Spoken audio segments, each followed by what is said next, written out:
You are Sint Maarten. You are Sint Maarten. The URSM, the Unified Resilient Sint Maarten Movement, being a political movement, will be hosting a weekly radio program called You Are Sint Maarten, every Wednesday from 6 to 7 p.m. on the Radio Mix 94.7 FM. I myself, Dr. Messalina, the political leader of URSM, will be hosting this radio program in which current issues, actualities and general topics will be discussed with the people of Sint Maarten. So join us every Wednesday on Radio Mix 94.7 for our radio show You Are Sint Maarten. You are Sint Maarten. You are Sint Maarten. Dear people of Sint Maarten, good evening. Welcome to your radio program You Are Sint Maarten on the Radio Mix 94.7 FM. I myself, Dr. Messalina, will be your host in this radio program. As you know, I am the surgeon in Sint Maarten since 1999, serving the people of this country. And I'm the political leader of the URSM, the Unified Resilient Sint Maarten Movement, that will be contesting the upcoming parliamentary elections for country Sint Maarten. A lot of people ask me, Dr. Messalina, why do you go in this political arena of Sint Maarten? In our vision, it's a whole confusion. While you are a very respected man and you have operated a lot of people in the past and until now, why do you give yourself up for this challenging political arena of Sint Maarten? My answer will always remain that I have an unconditional love for this country, Sint Maarten, which has a lot of potentials. And on the other side, it's very, very difficult for me to accept the direction that this country is going without guidance of a government with vision. And I do believe this country has a lot of possibilities, a lot of potentials. And it's time for people with a good heart for the country and with vision to take over the lead of this country to make it a better place for all of us. As you know, the URSM stands for putting the people and the country above self and believe in educating and informing the people of Sint Maarten. We strongly believe from the URSM that there should be a sound balance between economic growth and also the welfare of our community. We are presenting a weekly program in which current topics, community developments and issues and general matters concerning the people of Sint Maarten are discussed.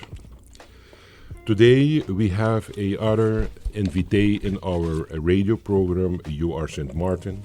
It's a very known citizen that has a great record of contribution to country Sint Maarten in the past and to my idea and feeling until now. And today we from the URSM decided that we are going to invite Mr. Rene Richardson. Mr. Rene Richardson is, as I said, a very known citizen of country Sint Maarten, and especially because Mr. Citizen has a great record as being a representative in the Island Council of Island Sint Maarten in the past, being part of the Netherlands Antilles, and has always been an executive also in the Island Council.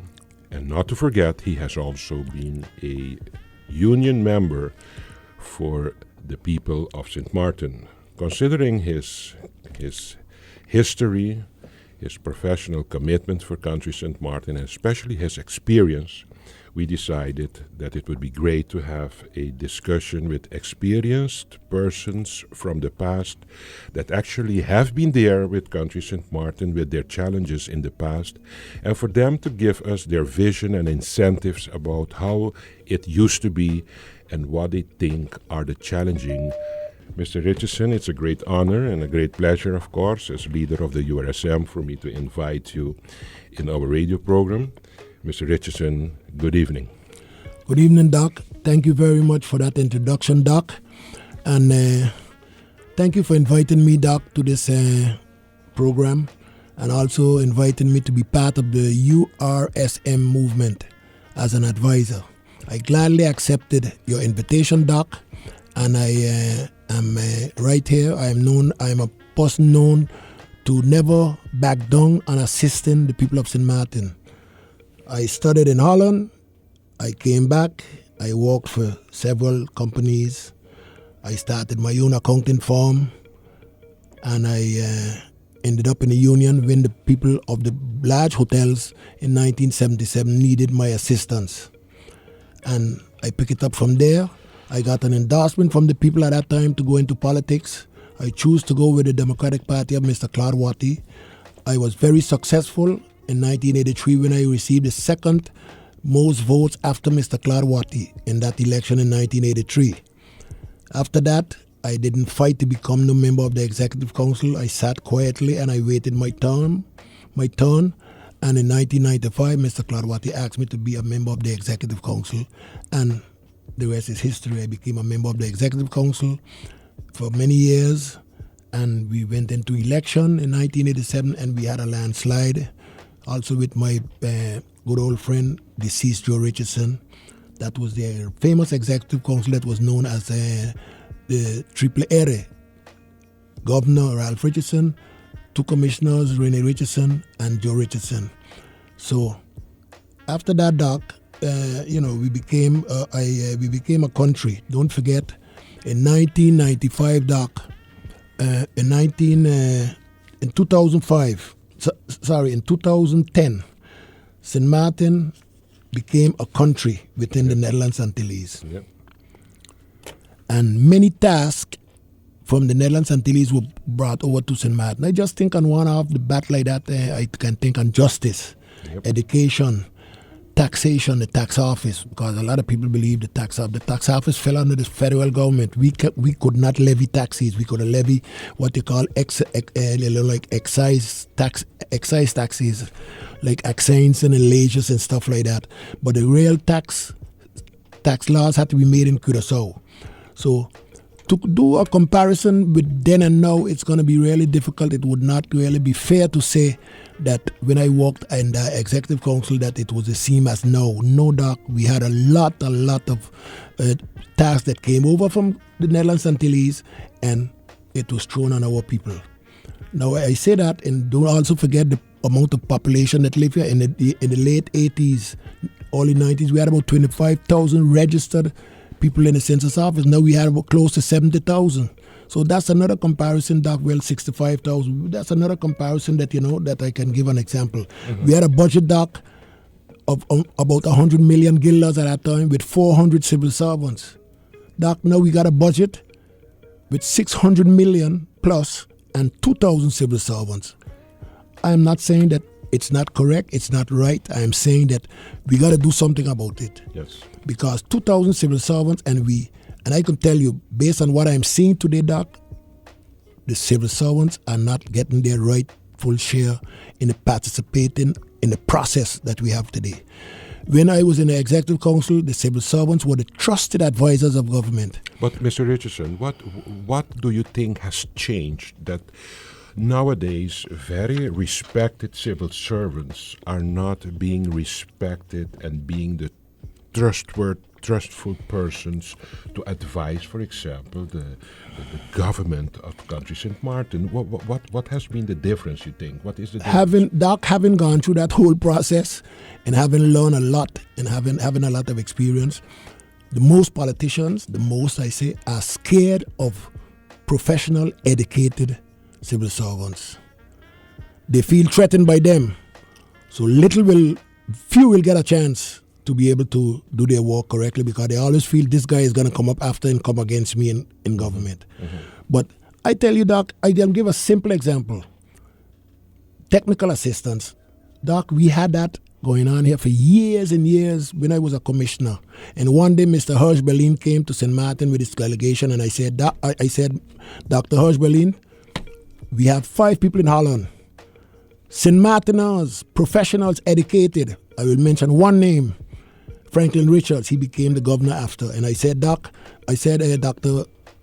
Berlin, Hirsch Berlin, I gonna come to Holland. I gonna do an interview with my 5 Sint Maarten people, and I'm gonna open the application to all Dutch people who want to come and apply.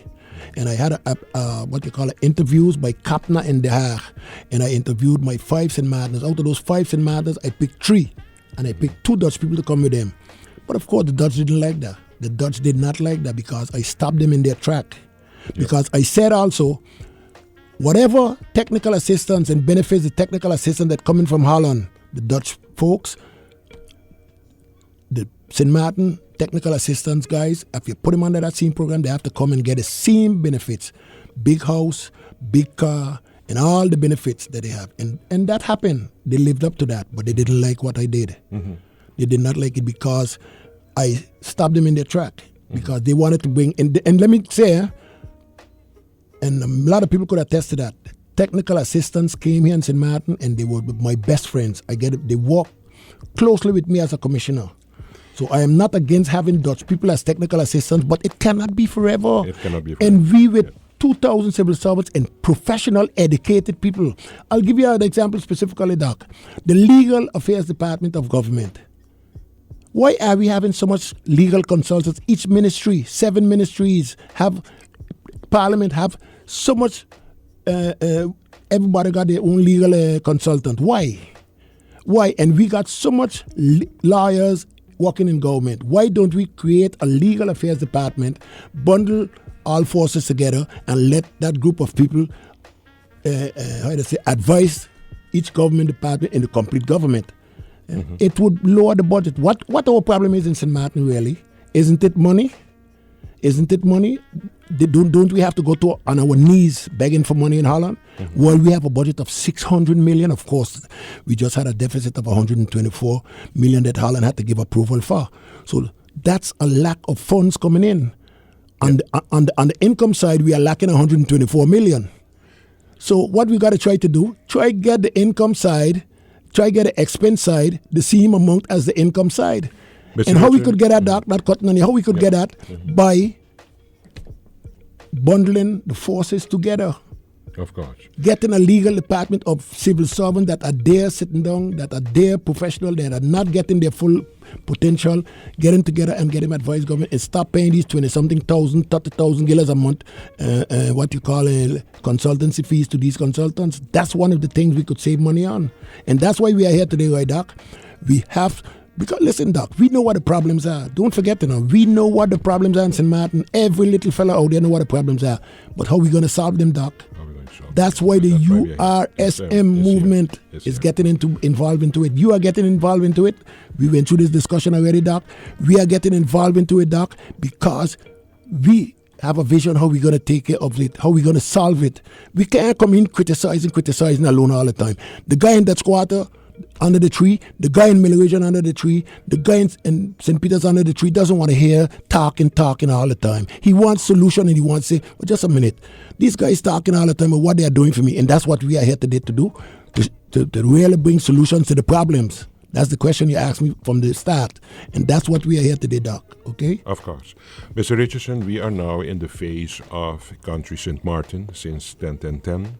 And as you said, one of our biggest challenges was always to get knowledgeable people, educated people, to actually stand on the foundation of a young country to develop it to an adult phase. That is our biggest challenge that we have now. On the other side, as you stated also, our politicians are very, very scared of knowledgeable people to be around them, because of course the knowledgeable people are people that have an idea and a vision how things should go. And as you said, this has always been a challenge to govern a country in a healthy way, using advices of and dare to ask knowledgeable people to guide you in govern your country. But still, I believe that it's time now, as we said, the URSM is working to gather a group of knowledgeable people, not only super educated people, but people that have a concrete vision for managing this country, and especially also coming with solutions instead of constantly describing, as all politicians are doing till now, going back and describing the challenging position that the country is in. We have to bring solution for the country, and as you said, we have to see how we're going to straighten up our finance. And actually, once that is straightened, we will have more income in the country, and with that income, of course, we will try to spend it in a balanced way to guarantee welfare in our country. One of the issues that I do believe should have to change is the tax reform in this country. I have some ideas together with you, because we discussed this many times already, that we will have at a certain moment to think on our tax system. Do you have some incentives for us, Mr. Richardson, what you think should add some benefits to increase the revenues of country Sint Maarten? Doc, we got to always remember, the tax system, we got to get off of this situation of every time there is a deficit or there is any need to do something, we're going to go out there and ask the same people who are paying all the time to pay again. I agree with you. We got to stop that, Doc. We got to think on tax compliance. I keep hearing it all the time via the Chamber of Commerce and so on, that the compliance is 33%, 30% or what. Only, Doc, I sit down on my porch and I look out and I see what a great country Sint Maarten is. And what a lot of rich people, what a lot of big buildings, and we still have so much poverty on this island. Why? Because a lot of people are not paying their fair share. Yes, and the compliance stays a challenge. Exactly. And if everybody would adhere to their responsibility, we will get there. But Mr. Richardson, for example, as you know, the USM thought about an approach to do something with the tax reform, and the accent should not be to go ahead and follow the persons that has always already complied with their tax obligations. I believe, for example, that we can reform the tax in a way to increase the compliance of people that have and must have an obligation to contribute their part to make it happen, that there is more increase of revenues for country Sint Maarten. We from the USM, for example, thought that the tax system has to be very simple. I find it sometimes very challenging to fill in my tax form because of the complexity of what is demanded to fill in your tax forms for government. Secondly, I think that we have to, as I told you already, we have to enhance our compliance. Otherwise, we're not going to get through with a balanced budget for country Sint Maarten. That's what we need. And you know, the tax system has to be on a solidarity base. We all have to assume our responsibility in contributing realistically to make it happen, that country Sint Maarten gets a real chance to develop itself. And I think also that we have to improve the investment climate also for Sint Maarten, because we need companies, industries to come to Sint Maarten to create job opportunities for the people of this country too. I think that. Another thing that I do think is that we should, with the newer, younger generation, we have to find a way to trigger entrepreneurship also for the younger generation that wants to start with something great here on island small Sint business. Maarten. And I do not believe that tax incentives as such are efficient to improve the revenues, the income of the tax department. We have to also broaden the whole tax system, and we have to, I do believe that if we lower, for example, the tax rate and decrease the income tax, for example, it will stimulate people to be fair with giving what they are really owing, and then pay a real percentage of that to the tax department. Doc. Those are solutions, it has to be worked out afterwards. Of course. But you will always find people, Doc, who will always look for loopholes in the tax Of laws. course. But the key thing, Doc, and the general thing what we have to look after is broaden the tax base. Every working citizen, legal or illegal, and every business should pay their fair share. Absolutely. Business is not, business is not happy and will not be happy if everything fall apart. So the businessmen and the business people should be happy that everything goes nice in Sint Maarten. And we have to realize that is the foundation of our society is the mass of the people. Yes. Is the masses of the people. So we have to make sure that you don't have a little top up there that people happy. They can have a nice bottle of wine and have big dinners and all kind of thing every weekend. And then the people them are all suffering poverty, and we singing on this word poverty all the time. So that's the reason why we are saying as URSM, Unified Resilience Sint Maarten Movement, we have to work out these things, Doc. Yes. And working them out is not a big thing. The whole idea, we have to look for solutions. And we know, taking into consideration, Doc, the very capable, professional, and intelligent people I see that you have in this movement, we are not going to sit down there and say, oh, how are we going to work it out? We do not need to reinvent the wheel, Doc, because these people, and we know already what has to happen. We just got to roll up our sleeves and get to it. We have to execute. We have to Stop execute. talking and get to it, Doc. Yes. But you cannot do nothing yet, Doc. You're not in government. Have to keep patience, and we hope You're not. that the You're not. people will, Yeah, will that's be, all. I keep saying that all the time. will wake up. We can preach every day, Doc, and sing every day, and but we just have to wait and see and hope that the people will say, let's give Dr. Marcelina a chance. Not Rene Richardson. I will be there to assist. I say that as an advisor because many people call me, oh, you're going to be on a list. No, I ain't going to be on a list. So you know that from now.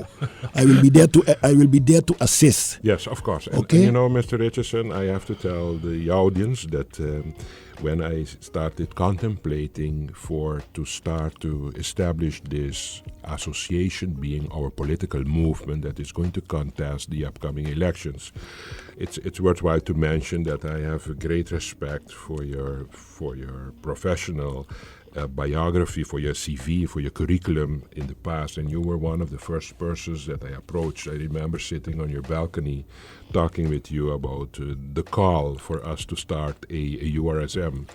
And at the end of the day, you decided, of course, with your big love for your country, that it's worth it to give it a try. One of the last chances I do believe we have is the upcoming elections to mandate serious people to try to make it happen for this country. And for that, I want to thank you also for you to commit with the URSM. And people should know that you are one of my advisors, advising me for us to make the good decisions, the great decisions for country Sint Maarten. Mr. Richardson, we have some challenges, of course, with this country. One of them is our significant budget yearly deficits. We spoke, for example, of the tax issues that we have that could contribute to a lowering the deficit of country Sint Maarten. Do you really think one day we will be able to present in Parliament a balanced budget? Doc, not to, as I said, I didn't come here to talk about myself, but in our days, in the late 80s, early 90s, we always had a balanced budget. Yep. We didn't need to get any contribution from Curaçao at that time, and we always used to brag about that. Yep. Because if we had missing any money, Mr. Watty had to take up the phone and call Curaçao and say, listen, I need 2 million, 5 million or whatever to pay the payroll, but that seldom happened. Yep. Seldom happened. We always had a balanced budget, so that has to be the goal. But then, papier is geduldig, paper is very patient. We have to set up a balanced budget, Doc, that is realistic. Yes. Realistic, Doc. And we have to make sure that we don't just continue increasing expenses because we want to give a friend of mine a job, a family of mine a job. I have no problem with that. Realize my family didn't get no job in government from me. My daughter works in government today. She got a job from the opposition members.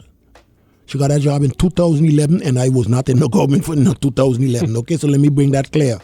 Okay, the whole idea is I have no problem in helping family members to get a job, but they have to be up to par. If they apply for a job and they qualify, you have to give it to them. Qualified person, we have. Only thing, the minister who's in charge, if he's in charge of a specific department, he has to excuse himself in taking a decision on his family members. That's all. But you cannot punish family members because a minister is in there and they can't get a job, they can't get this, they can't get that. No, that's not fair. Everybody should have a fair chance. But the whole idea, we cannot continue increasing the budget, Doc. The side of expenses increasing because we want to help this one, want to help that one. No, we got to look at the income. Because, it's like having you got to look at it, you don't bust out of your pants. You know what I mean? If you keep pulling your pants and pulling up, and you're getting bigger, your pants is going to bust out. And that's what's going to happen. We're going to explode in St. Maarten one day because there's no way. What we're going to do? The tourists that come in, we're going to start putting taxes on them, but then they're not going to come. Yeah, no more. No, Absolutely. That's the whole idea. Doc, it's so simple. We got so much places, Doc, that we could get money. We have what you call this national health insurance. I know most probably you'll come on that afterwards. But, Doc, we have a situation here where a lot of older people cannot participate in the 62 plus insurance of SZV. Yes. Because they never contribute to the system. We are going to come back on that topic, Mr. Richardson. Time is flying because this is an interesting conversation. People of St. Maarten, we're going to take a small break and we will be back soon. Dear people of St. Maarten, welcome to the second half of our radio program, You Are St. Maarten. Welcome. Today we have with us, as you know already, Mr. Rene Richardson talking about the challenges, but especially the solutions for country St. Maarten. Mr. Richardson, as you know, we are working very hard from the URSM to get in government as of directly after the upcoming elections, because we feel that we have a responsibility for the progressive education in a good direction for country St. Maarten. At this particular moment, the people are hopeless. There is no vision that gives hope for prosperity for this country. We do not have an adequate financial system at place for our continuity of our health care for the country. Our education is a problem. So, Mr. Richardson, let's first start, for example, with our education, because I do believe, and we from the URSM do believe, that we have a social responsibility to country St. Maarten. Mr. Richardson, I have said it in many occasions, we have here a very low education level of the people of our country. It's a reality. It's not an insult. It's a reality. And we have to realize that if we want to improve country St. Maarten. As you said, there are, for example, at this particular moment, a lot of big projects that are going to start are at the initiation of starting. For example, the airport, the airport is one, the harbor has its issues that we have to tackle. We have also our big hospital. I know everything about our hospital, being the surgeon working there. But we have a problem. We have big projects, and still, instead of using our own people, we are now trying to get people from outside to accomplish the projects that country St. Maarten need. What is your intake in that? Yes, Doc, and I tell a lot of people that because, you got these projects going on. You have another one there. This big hotel is going to be built there in place of Great Bay. Doc, the whole idea is that our people, we're talking about when these folks put up a job fair or they do, advertising to get people, you are looking, Doc, at skilled workers and unskilled workers. They don't have no jobs for unskilled folks. And that's where education comes in. You have the NEPA now they are busy working on a small, in a small manner, trying to get professional folks out. But that's a start. That's a very good start. But the whole idea is, what we're going to do? These projects need skilled workers. And what happened? The same is going to happen like what happened after the hurricane. Chinese had to be brought in. Venezuelans had to be brought in to do the projects. Because else, who's going to do the job? Yeah, unfortunately, while St. Maarten has a lot of people without jobs. Without a job. Yes, the unemployment rate here in St. Maarten, I think at this particular moment is approximately 17%. That is very, very high and unacceptable.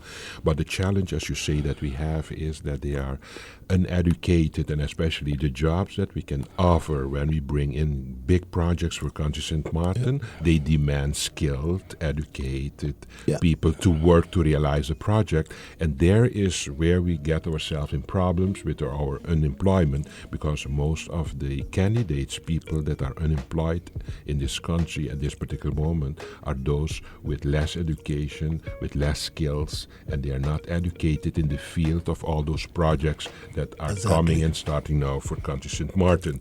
And that remains a big problem. That says for us, Mr. Richardson, that we have to put attention to education for this that's country. Right, education. At this particular moment, Mr. Richardson, I said also in the past already, we have 49% of the people of Sint Maarten. Every one of the 2 persons that you see in your community walking around do not have or did not finish a secondary school education. Can you imagine? Yes. One of the 2 persons in this country does not have a finalized secondary school education. And of course, if we continue in that way, of course, we're going to create a population of uneducated people, unskilled people, and whatever project we bring in this country to help us, we will not be able to rely on our own people to give them a job because they're not skilled and educated. Right. And that is a problem. That's right, Doc, because, not to criticize anyone, Doc, we are lagging far behind what that's concerned, because you must always have, based on social responsibility, you must always have a balance between economic growth and the welfare of your society. Exactly. In other words, Sint Maarten has had booms. The economy has been blooming, and we still see a lot of poverty in this society. So we have to, Doc, work on education and more education, because we have to have a balance between economic growth and the welfare of the society. We have to have a balance between, Doc, education and economic growth.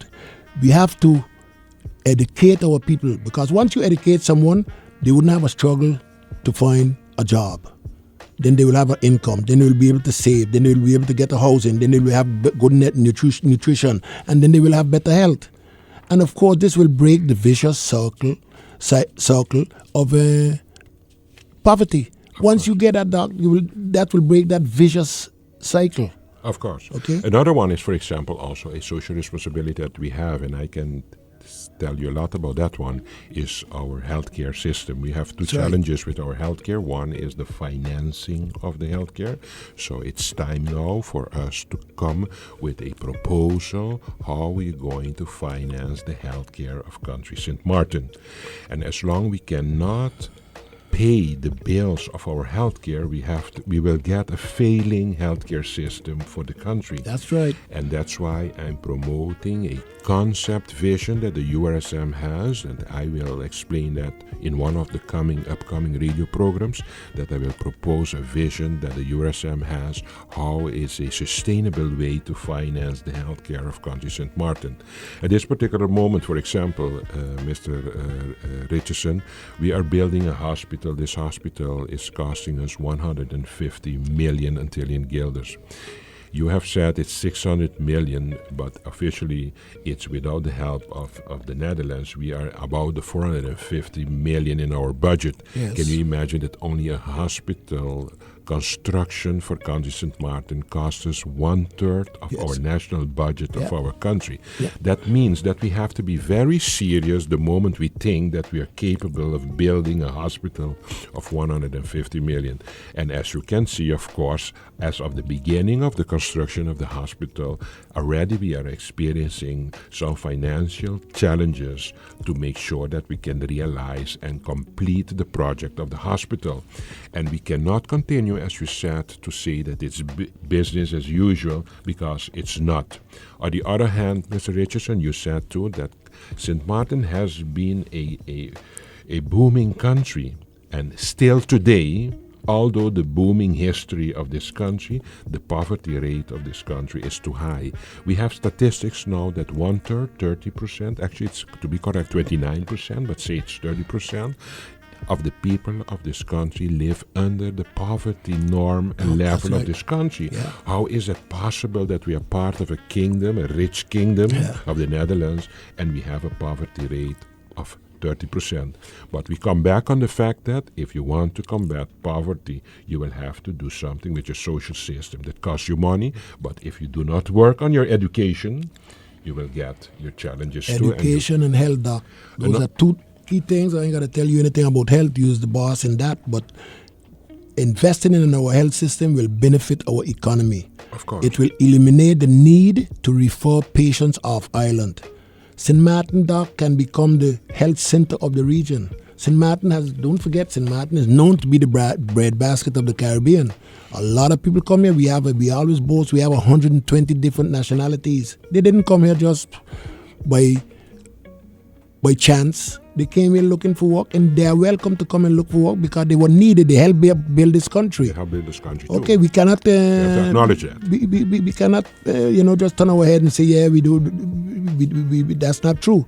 But we have to realize that our people have to get a fair chance in whatever development this country is going through. For instance, I don't know if that's what you meant, but there's a whole argument, a whole discussion going on now about the national health insurance. Doc, with this health insurance, you're going to get contributions made to the fund.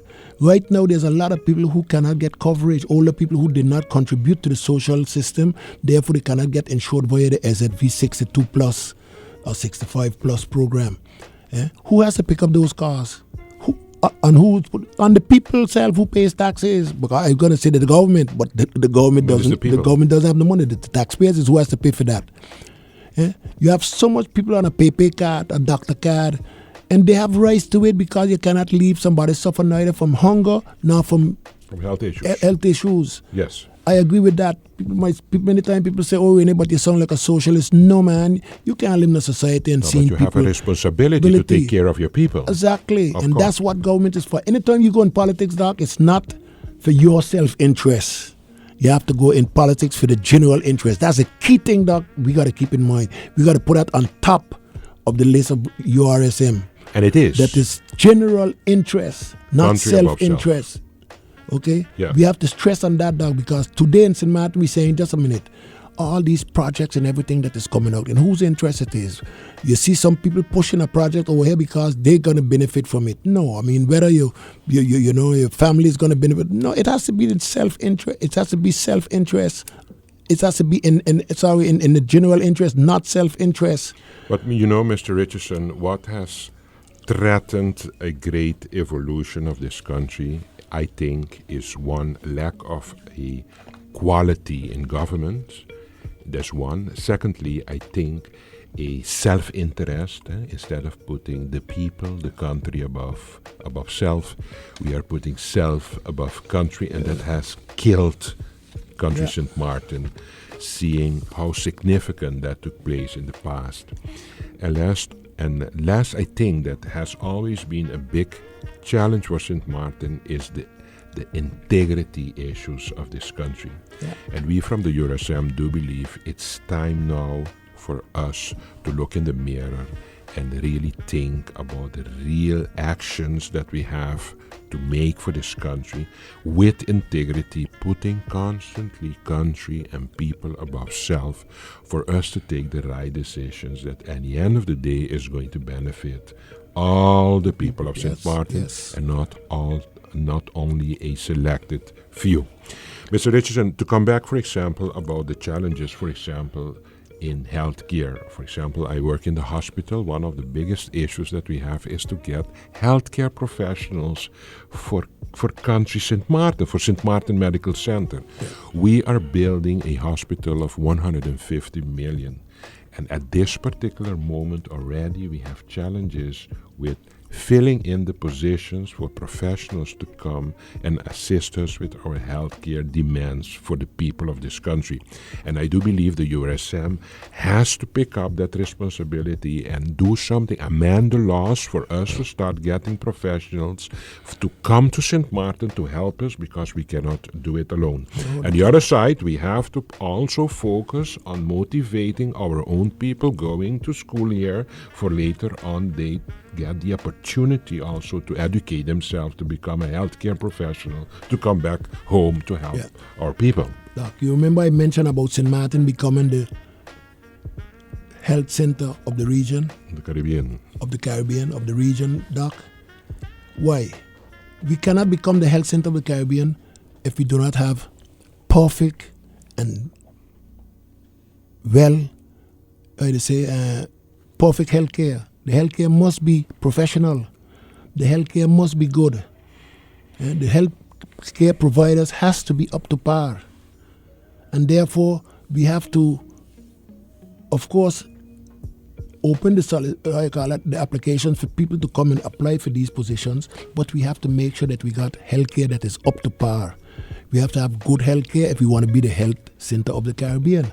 And I don't think that's a problem to really have, because we know that's what we have. We have a shortage, but then we have to really make sure that whoever we get to come here, that we have to keep this standard up, that we have perfect health care for the people of Sint Maarten. But Mr. Richardson, you're talking about perfect health care, and I'm going to surprise you that country Sint Maarten now being 11 years a country, you would assume that we know what we want for our country. I can surprise you that there is still the day of today while we are busy working, constructing a new hospital for country Sint Maarten, there is no definition of the level of healthcare that we want for our country.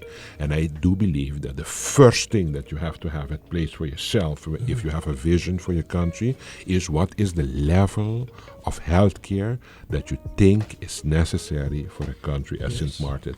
And of course, if you want to incorporate it, as you say, that we can serve the neighboring islands too, you have to include that in your vision, because now you have the opportunity to build your new hospital that can service the other islands too with healthcare. And I do believe the way Sint Maarten is located in the East Caribbean, I think Sint Maarten has a great position here to serve not only the best islands, Saba and Statia, but we can go further than that too and try to supply the other neighboring islands with healthcare. Yes. But we have to think about a vision, and until now there is a lack of vision in government concerning the direction that we want to go with the healthcare of Sint Maarten, unfortunately.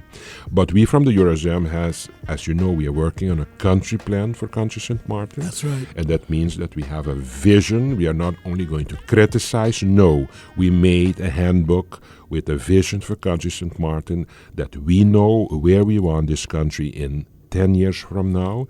And because we know that the moment we get the opportunity, the mandate from the people of this country, we're going to hit the floor, the ground running, and we're going to just open our handbook by page 1, and we're going to start executing to try and at least make it happen that the people will get tangible changes that will improve the welfare, the social status of all individual citizens in this country. Yes, I said it in the beginning, Doc, I think, and where I said that the URSM must be solution-driven. We must be able to solve all the problems in a sensible, feasible, and very professional manner. And not only for the short term, but also with a long-term vision in mind. Don't forget, we have limited resources. That's where we are. We are not unlimited in our resources. So therefore, whatever we do, we have to set priorities, Doc. We must set priorities. And that's why you just mentioned there about the country plan, that we're going to open page 1, maybe then we skip to page 4, because those are the priorities that we're going to set in the URSM once we get in government. Yes. You understand?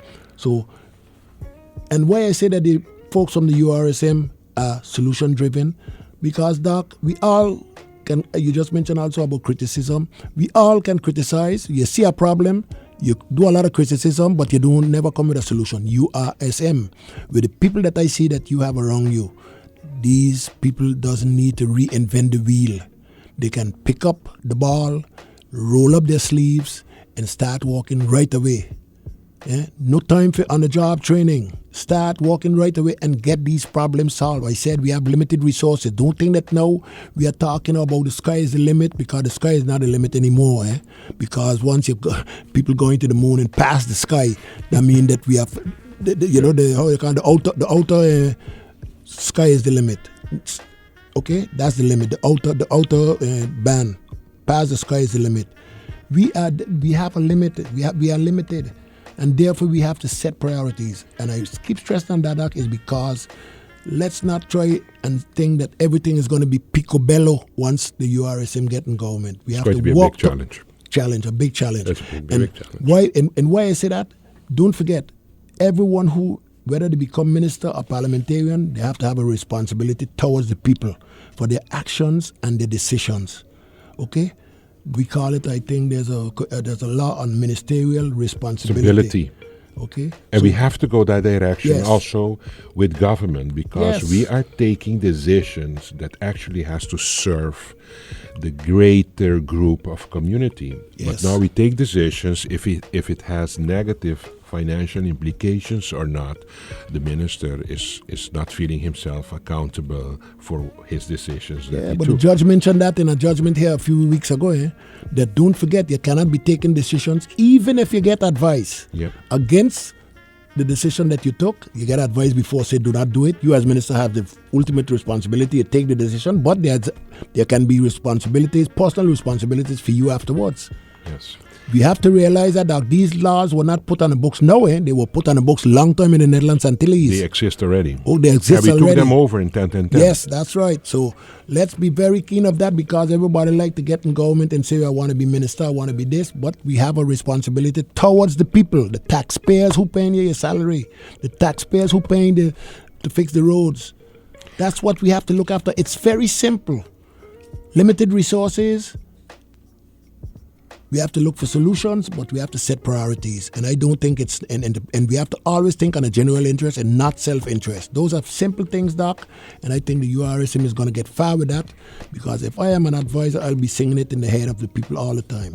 And Mr. Richardson, we have to make a mindset. In the past, before 10, it used to be Curaçao that was the fault, the cause of the challenges that we were confronting. And then 10 started, and all of a sudden we didn't have a Curaçao to blame anymore.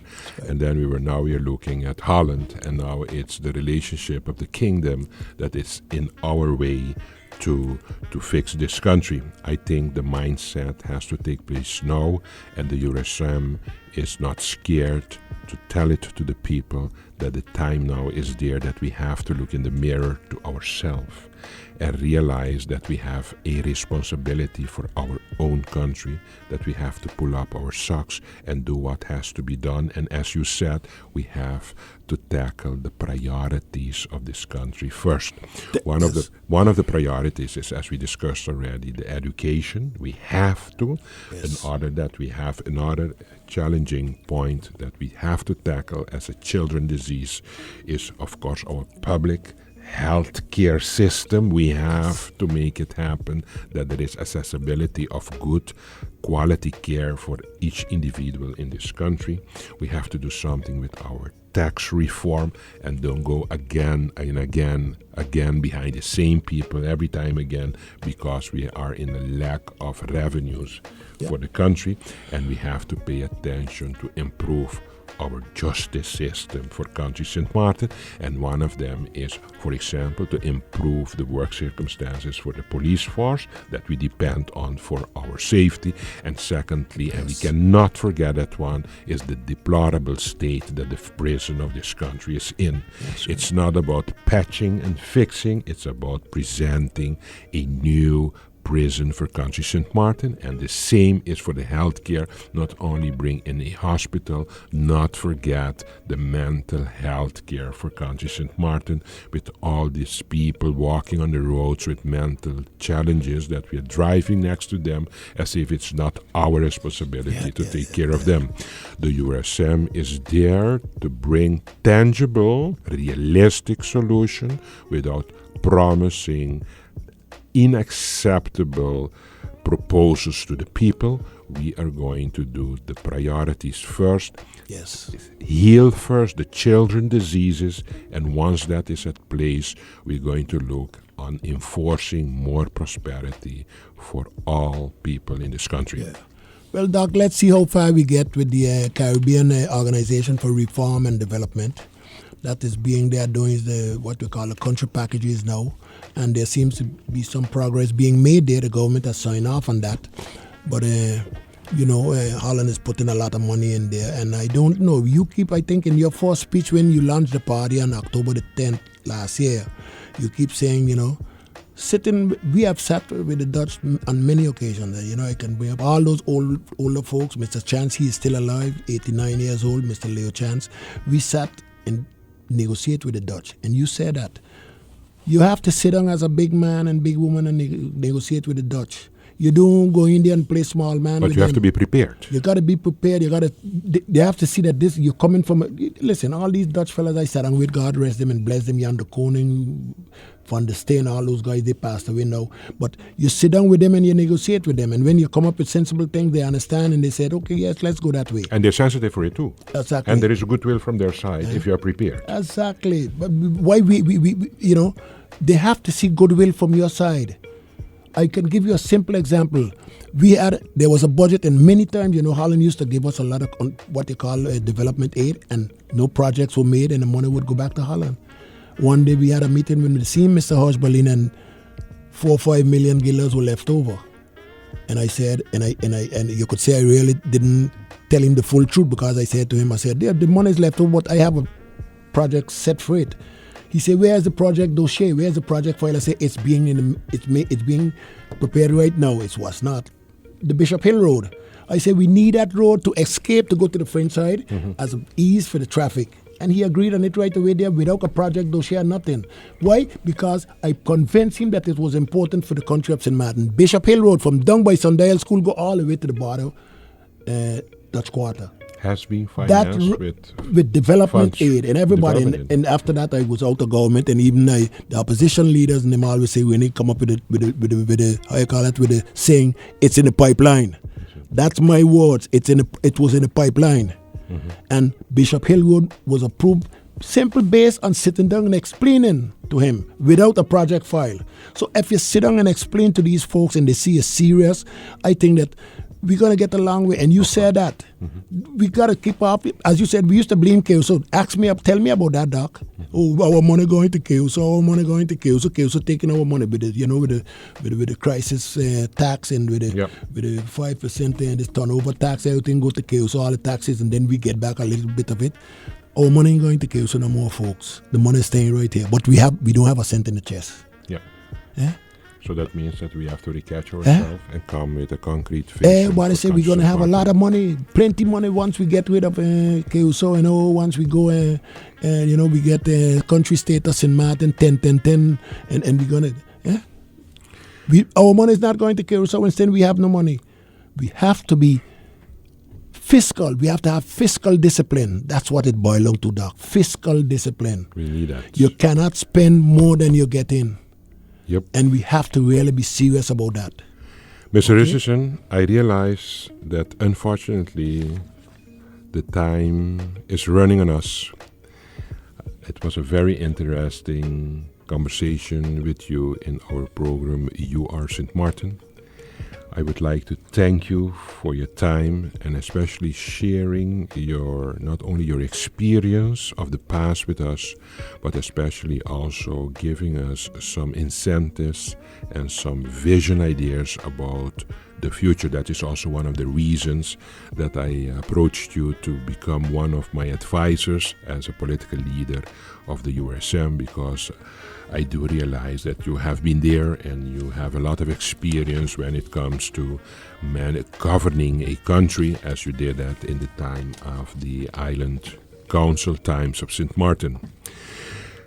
Mr. Richardson, once more, thank you very, very much for being here with us today in our radio program. Ladies and gentlemen, thank you very, very much for your attention. And I'm inviting you again for our weekly program URSM. And our next radio broadcast will be next week, Wednesday, from 6 to 7 p.m. Have a great night. Thank you, Doc. Thank you.